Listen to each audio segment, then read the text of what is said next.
अस्सलाम वालेकुम दोस्तों।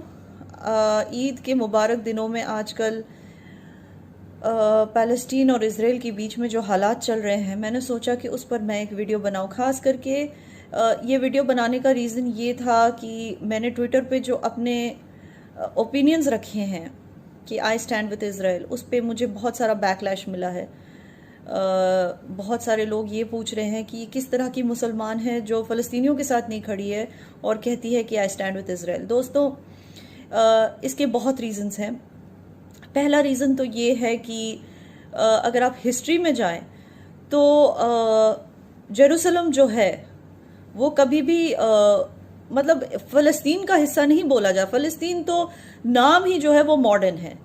जूस हमेशा वहाँ की मेजॉरिटी रही है, वो जूइश लैंड ही हुआ करता था।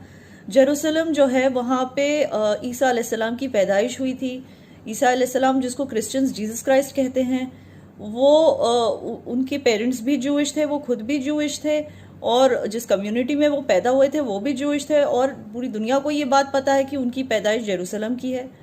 तो इसमें कोई दो राय नहीं है कि जेरूसलम एक्चुअली जूइश लैंड है। माना कि कई मुस्लिम इन्वेडर्स ने आके इसको इन्वेड किया, इस जगह का अरबाइजेशन हुआ, मगर फिर भी यहाँ पे मेजॉरिटी जो रहने वाले वो हमेशा जूइश ही रहे हैं।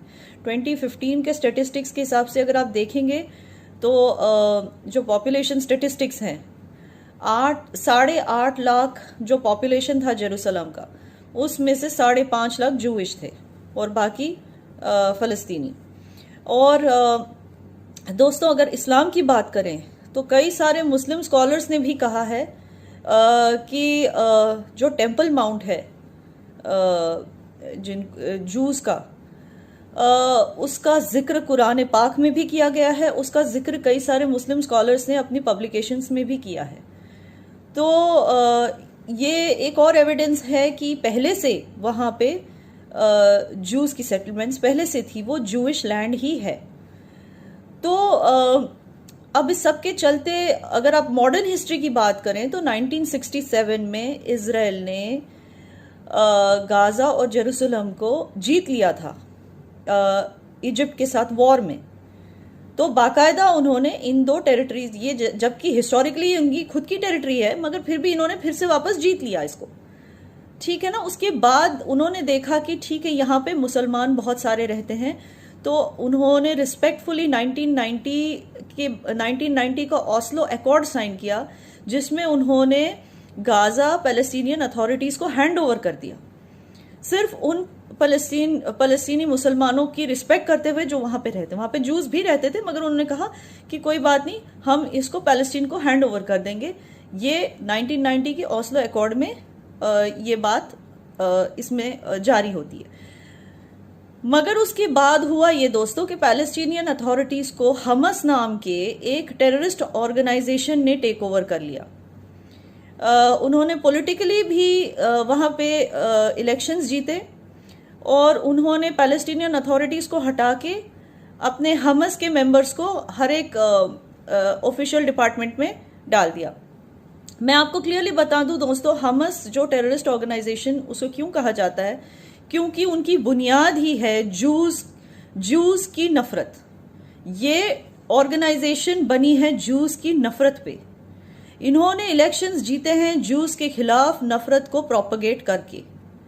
और इज़राइल ऐसा क्यों चाहेगा कि उसके हिस्से का जो गाज़ा है वो उससे नफरत करने वाली एक ऑर्गेनाइजेशन चलाए, उससे नफरत करने वाले लोग वहाँ रहे? इज़राइल ऐसे क्यों चाहेगा? मगर फिर भी वहाँ पे जो भी मॉस्क्स हैं उसको इजरायली अथॉरिटीज़ प्रोटेक्ट करती हैं। वहाँ पे जो वर्शिपर्स आते हैं उन्हें इज्जत देती है। मगर उस दिन जो रमज़ान के आखिरी जुम्मे वाले दिन जो वहाँ पे हादसा हुआ, वो हादसा कुछ ऐसा था कि हमस के कुछ लोग वहाँ पर स्टोन्स ले गए अल अक्सा मॉस्क के अंदर, जो हमारे इस्लाम की 3rd मोस्ट होलीस्ट मॉस्क मानी जाती है, उसके अंदर ले जाकर उन्होंने स्टोन्स रखे। और जब इनोसेंट लोग, मासूम लोग वहाँ पे नमाजें पढ़ रहे थे, उसके बीच में इन्होंने स्टोन्स मारना शुरू कर दिया इजरायली फोर्सेस पे जो वहाँ पे रखवाली कर रहे थे, उन पे स्टोन्स मारना। रखवाली वो सिर्फ अल अक्सा मॉस्क की नहीं, वहाँ पे जो प्रे कर रहे थे उनकी भी कर रहे थे। और ऐसे बहुत सारे वीडियोस आपको नेट पे मिलेंगे जहां आप देख पाएंगे कि इजरायली फोर्सेस बूढ़े और बुजुर्ग मुसलमानों को खुद अपने हाथ से पकड़ के स्टेप्स के ऊपर चढ़ा रहे हैं, अलग सा मॉस्क के अंदर ले जा रहे हैं, उनको एस्कॉर्ट करके उनको हेल्प कर रहे हैं, बच्चों को हेल्प कर रहे हैं। आप बहुत सारी ऐसी वीडियोस देख पाएंगे। मगर जब हमस के टेररिस्ट ने, अलग सा मॉस्क ने स्टोन पेल्टिंग शुरू कर दी, तब इजरायली फोर्सेस ने वहां पे आके उनसे मॉस्क को खाली करने को कहा। और इस बात को वो वायरल करते जा रहे हैं दुनिया भर में, और ये कहते जा रहे हैं कि ये मुस्लिम कार्ड खेलते जा रहे हैं, और हर एक मुसलमान से कह रहे हैं कि हमारे साथ हमें सपोर्ट करो, हमारे साथ खड़े रहो और इजराइल के खिलाफ आवाज़ उठाओ। तो दोस्तों, हर एक मुसलमान इतना बेवकूफ़ नहीं है कि वो चोर, उचक्कों या किसी रोग टेररिस्ट ऑर्गेनाइजेशन का साथ देगा सिर्फ इसलिए कि वो मुसलमान है। क्योंकि इस्लाम में एक लफ्ज़ आता है हुदूद, और हम अपनी हदें पार नहीं करेंगे।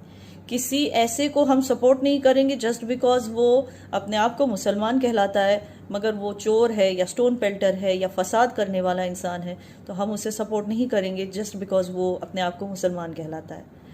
और दूसरी बात, जिस तरह का हेट्रेड फ़लस्तीनियों के दिल में है जूस को लेके, उस तरह का हेट्रेड कहीं भी हमारे इस्लामी हमारे मज़हब में या हमारे कुरान में कहीं भी इस तरह का हेट्रेड का जिक्र नहीं किया गया है कि किसी भी जू को इस तरह से हेट करना चाहिए या उनके खिलाफ इंटॉलरेंस दिखानी चाहिए या उनके खिलाफ प्रोपेगेंडा करना चाहिए या किसी भी तरह से मैनिपुलेट करके उनको ज़मीन से बाहर करना चाहिए।